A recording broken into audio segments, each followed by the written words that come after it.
अस्सलाम वालेकुम। तो कैसे हैं आप सब? I hope all of you are doing well.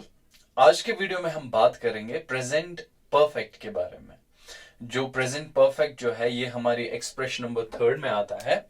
तो आज हम पढ़ेंगे एक्सप्रेशन नंबर थर्ड जो है प्रेजेंट परफेक्ट। Present perfect. तो एक्सप्रेशन को स्टार्ट करने से पहले हम देखेंगे कि प्रेजेंट परफेक्ट में हम कौन सी एक्टिविटीज जो है उनको इंक्लूड करते हैं, या कौन से इसके दायरे में कौन सी चीजें आती हैं, कौन सी ऐसी एक्टिविटीज है जिनको हम प्रेजेंट कंटिन्यूस की कैटेगरी में इन कर सकते हैं। सबसे पहले इसके लिए रूल नंबर फर्स्ट ये है कि वो एक्शंस जो हमने पास्ट में स्टार्ट की हो और बोलते टाइम वो कंप्लीट हो गई हो। I'll repeat it again. वो एक्शंस जो हमने पास्ट में स्टार्ट किए हो और जब हम उनके बारे में बात कर रहे हैं at the time of speaking वो कंप्लीट हुए हो।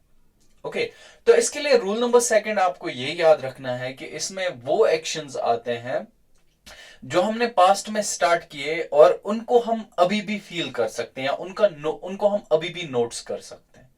सिंपली हम इसको रीसेंट पास्ट भी कह सकते हैं। तो प्रेजेंट परफेक्ट में आपको ये याद रखना है कि यहां पे काम जो है वो कंप्लीट हुआ होता है। Present means present and perfect means completed here. यहां पे परफेक्ट का मतलब होता है कंप्लीट। तो हमारी जो एक्शन है वो कंप्लीट हुई होती है यहां पे। ओके तो चलिए अब हम, जैसा कि आप सब जानते हैं कि we make the learning different and enjoyable, तो हम इसको अब समझने के लिए हम इसकी फॉर्मूला देखते हैं कि प्रेजेंट परफेक्ट में हम अपना सेंटेंस जो है वो कैसे बनाएंगे। तो इसके लिए आपको ये फॉर्मूला जो है ये याद रखनी होगी। द फॉर्मूला इज, जैसे हमने बाकी टेंसेस के लिए लिखी थी वैसे ही यहां पे भी है, it's S plus A V plus V three plus C. तो ये रही आपके पास फॉर्मूला। अब इसके हिसाब से आप अपने सेंटेंस बनाएंगे और वो जो सेंटेंस होंगे they'll be of present perfect. Okay तो चलिए अब हम इस फॉर्मूला को डिकोड करते हैं। एस जिसको हम पहले से ही जानते हैं, इट्स सब्जेक्ट। तो थोड़ा सा इसके बारे में और हम आज इसको हम रिवाइव करते हैं। Subject means to whom we talk about, और सब्जेक्ट हमारे पास दो तरह के होते हैं, इधर इट मे बी सिंगुलर और प्लरल। और यहाँ पे एवी जो है, एवी ऑक्सिलरी वर्ब या हेल्पिंग वर्ब हम इसको कहते हैं, और V three third form of verb, और सी तो हम जानते हैं इट्स कंप्लीमेंट। तो एवी जो यहाँ पे यूज होंगे दैट्स हैव एंड हैज है। हैव हम प्लरल सब्जेक्ट्स के साथ इस्तेमाल करते हैं और सिंगुलर जो है उनके साथ हम हैज ऐड करते हैं। ओके तो चलिए V3 की तरफ बढ़ते हैं। और V3 जो है, V3 के बारे में आप याद रखिएगा, it's just third form of verb. कभी कोई वर्ब ऐसा होता है जिसकी सेकंड और थर्ड फॉर्म सेम होती है, लेकिन हमें ये जो है वहां पे तो कोई कंफ्यूजन नहीं है। लेकिन कंफ्यूजन तब होता है जब हम सेकंड फॉर्म ही इस्तेमाल करते हैं इसके लिए। लेकिन सेकंड फॉर्म जो है यहाँ पे आपको थर्ड फॉर्म इस्तेमाल करने हैं, सेकंड फॉर्म का यहाँ पे कोई यूज नहीं है। ओके तो ये बात आप ध्यान में रखिएगा। और बाकी इस फॉर्मूला में मुझे उतना तो ज्यादा कुछ है नहीं बताने के लिए। प्लूरल आप लेंगे तो उसके साथ हैव आएगा, और जब सब्जेक्ट सिंगुलर होगा तो उसके साथ हैज आएगा। ओके तो चलिए हम इसकी कुछ एग्जांपल्स बनाते हैं। इसको थोड़ा समझने के लिए हम इसकी कुछ एग्जांपल्स बनाएंगे। सबसे पहले हम देखते हैं सिंगुलर सब्जेक्ट्स की कोई एग्जांपल लेंगे हम। फॉर एग्जांपल हम बोलेंगे इट्स वसीम।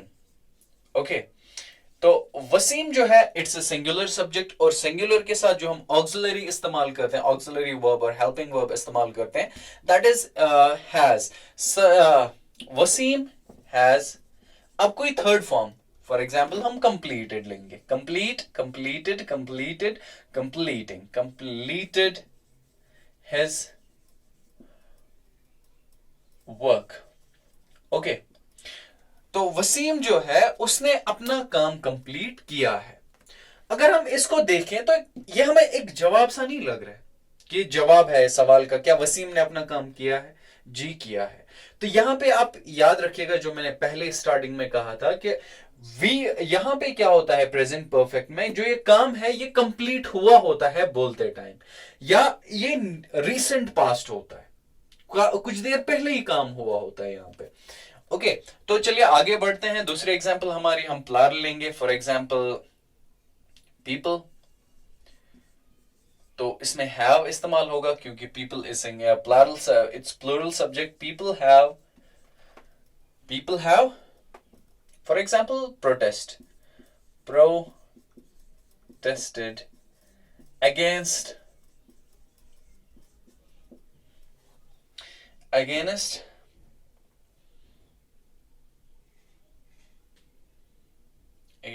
farm laws. जो फार्म लॉज इंट्रोड्यूस हुए तो उनके बारे में जो पीपल हम नहीं लिखेंगे, फिर इट वुड बी राइट कि हम यहाँ पे फार्मर्स लिखें. ठीक है, इट्स फार्मर्स. ओके, तो चलिए अब ये तो रही हमारी ये दो एग्जाम्पल सिंगुलर और प्लारल की.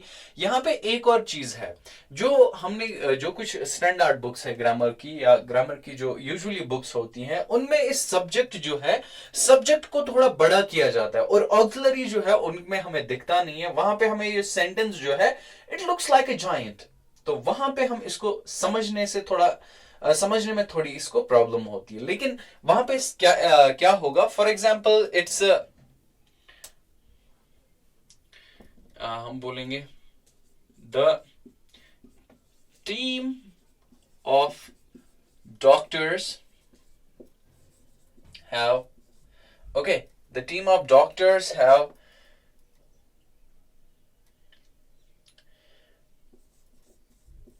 operated the critically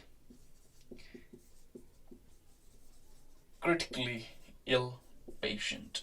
ओके, तो यहां पे क्या है, टीम ऑफ डॉक्टर्स. यहां पे ये जो है ये हमारा एस है, इट्स हैव, इट्स ऑक्सिलरी यहां पे, और ऑपरेटेड इट्स V3, और ये जो हमारा है इट्स कंप्लीमेंट. तो यहां पे क्या है, सब्जेक्ट जो है कभी इसको बड़ा किया जाता है, कभी ये बड़ा होता है, और ये कंप्लीमेंट जो है कभी सेंटेंस से भी बड़ा होता है. तो वहां पे क्या है, इस पूरे एक्सप्रेशन या पूरे इस सेंटेंस को समझने में थोड़ी प्रॉब्लम होती है. लेकिन आप याद रखिएगा जब भी सब्जेक्ट सिंगुलर होगा तो उसके साथ हैज लगाना है, और जब भी सब्जेक्ट प्लुरल होगा तो उसके साथ हैव आएगा. ये चीजें जो है ये बेसिक चीजें हैं. फिर चाहे सब्जेक्ट जो है ये सेंटेंस जितना बड़ा हो या ये छोटा हो उससे कोई फर्क नहीं पड़ेगा. जो ये बेसिक चीजें हैं वो आपको ध्यान में रखनी बहुत जरूरी है. तो अब हम इसमें देखते हैं कि ये तो रहे हमारे पॉजिटिव सेंटेंसेस जो हमने बनाए थे. अब हम इसमें देखते हैं कि नेगेटिव सेंटेंस, या हम इस नेगेटिव सेंटेंस जो है वो कैसे बनाएंगे. तो नेगेटिव सेंटेंसेस के लिए आप याद रखिएगा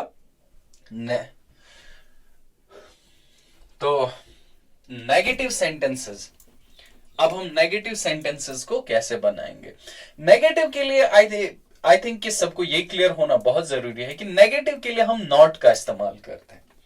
जब भी हमें नॉट इस्तेमाल करते हैं किसी सब्जेक्ट में, इसका मतलब ही होता है कि it's no, it's a denial, refusal, कुछ भी.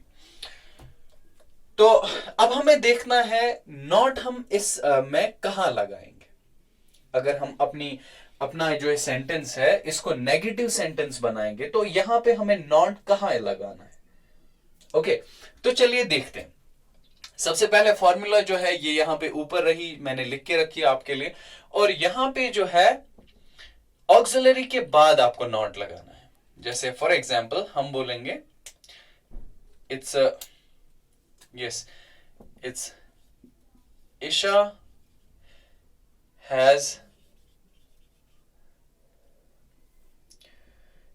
has worked hard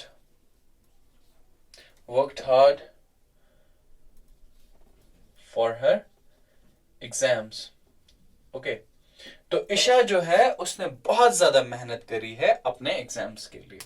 अब हम इस सेंटेंस को नेगेटिव सेंटेंस बनाएंगे. तो ये नेगेटिव सेंटेंस कैसे बनेगा, ईशा जो है वो यहां पे सेम ऐसी रहेंगी, हैज, तो हैज के बाद हमें नॉट लगाना है, और बाकी का सेंटेंस ऐसे ही रहेगा. तो ये सेंटेंस जो है ये बन गया हमारा क्या, negative sentence for her exams. तो यहां पे बस आपको ये याद रखना है कि एग्जैक्ट पोजीशन, अगर हम ये नेगेटिव जो वर्ड है या नॉट जिसको हम बोलते हैं, अगर हम ये सेंटेंस में इस्तेमाल करने जा रहे हैं तो इसकी पोजीशन क्या होगी। Then the moment you realise you know the position of the not, the sentence is going to be okay. तो यहां पे क्या है, हमें ऑक्सिलरी के बाद इस नॉट का इस्तेमाल करना है। अब इसके बाद हम इसको क्वेश्चनेबल बनाएंगे। क्वेश्चनेबल बनाने के लिए if you remember the expression number second, तो उसमें हमने ये दोनों चीजें करी थी।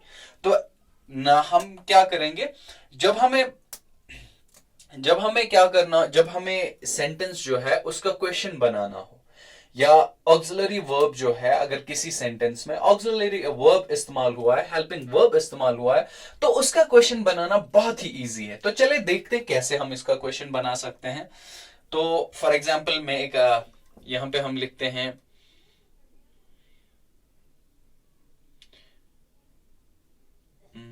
इट्स हिना या it's Hilal. Hilal has its eat at eaten. Hilal has eaten food. Okay, Hilal has eaten food. अब हम देखते हैं कि हमें इस सेंटेंस जो है इसका हमें क्वेश्चन बनाना है।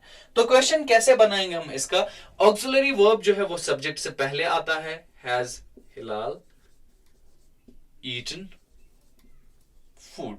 Okay, और लास्ट में हम इसको क्वेश्चन मार्क लगाते हैं। तो ये बन गया हमारा क्वेश्चनेबल सेंटेंस। तो हमने आज इस वीडियो में हमने पहले देखा कि हम प्रेजेंट परफेक्ट जो है इसमें कौन सी एक्टिविटीज आती हैं, इसकी फॉर्मूला क्या है, किस फॉर्मूला के हिसाब से हम अपने सेंटेंस बना सकते हैं, और उसके बाद हमने देखा कि नेगेटिव सेंटेंस कैसे बनाना है, और उसके बाद हमें जो क्वेश्चनेबल सेंटेंस अगर बनाना हो तो वो कैसे बनाना है। ओके, तो चलिए अब मैं आपके लिए एक टास्क रख देता हूं जो आप कंप्लीट करेंगे। तो टास्क कुछ ऐसे रहा कि मैं यहां पे 2 सेंटेंस लिखूंगा जो कि प्रेजेंट परफेक्ट से ही रिलेट करते हैं, और आपको बोलना है मुझे कि ये जो 2 सेंटेंस है ये सही है कि गलत है। सबसे पहला सेंटेंस जो आपके लिए है वो है he has come yesterday. Okay, तो ये रहा पहला सेंटेंस, और उसके बाद सेंटेंस नंबर 2 इज, ये है नंबर 1 पे, ये है नंबर 2 पे। तो sentence number 2 is I have studied maths in for example 2001।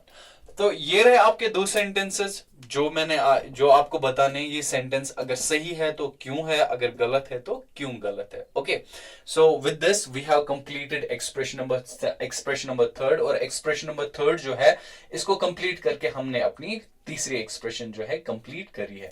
तो अब तक हमारे पास स्टॉक में क्या है, इट्स प्रेजेंट जो हमने एक्सप्रेशन नंबर 1 से कंप्लीट किया था उसके 6 स्टेप्स है, और प्रेजेंट कंटिन्यूस है। प्रेजेंट कंटिन्यूस के 3 स्टेप्स है जिसमें हमने पूरा प्रेजेंट कंटिन्यूस पढ़ा था, और आज हमने पढ़ा प्रेजेंट परफेक्ट। तो प्रेजेंट परफेक्ट के लिए सबसे पहले ये याद रखिएगा कि इसके लिए रूल्स क्या है, कि कौन से रूल्स जो है वो अप्लाई होते हैं इसमें, और उसके बाद हमने ये देखा कि इसकी फॉर्मूला क्या है। फॉर्मूला के बाद हम इसमें पॉजिटिव सेंटेंस बनाए हमने, और उसके बाद हमने नेगेटिव सेंटेंस बनाया, और लास्ट में हमने बनाए